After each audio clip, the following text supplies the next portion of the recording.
ne veut croire que David est mort.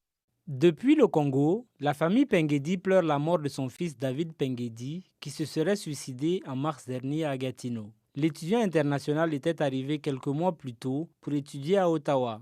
Tout comme lui, les nouveaux arrivants peuvent faire face à de nombreux défis d'intégration selon des organismes communautaires de la région. Cette professeure explique que plusieurs facteurs peuvent miner la santé mentale des nouveaux arrivants une fois au pays.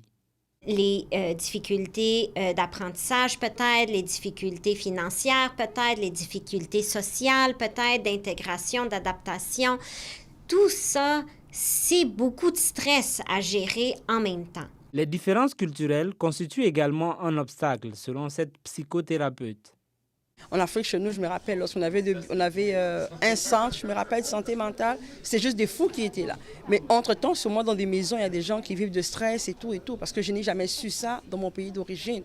Le Centre intégré de santé de l'Outaouais confirme qu'il n'y a pas de ressources particulières en santé mentale pour les nouveaux arrivants dans la région, mais que ces derniers ont accès aux mêmes services que la population. La communauté congolaise de la région de la capitale du Canada souhaite plus d'outils pour faire face à ce problème grandissant.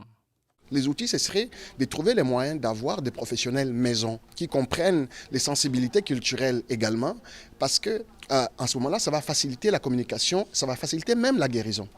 Un meilleur accès et une grande sensibilisation pourraient grandement aider selon ces intervenants du milieu. Ils invitent les nouveaux arrivants à ne pas hésiter à demander de l'aide, notamment auprès de la ligne québécoise de prévention du suicide et de la ligne de crise en santé mentale d'Ottawa. Ici Amadou Bari, Radio-Canada, Ottawa.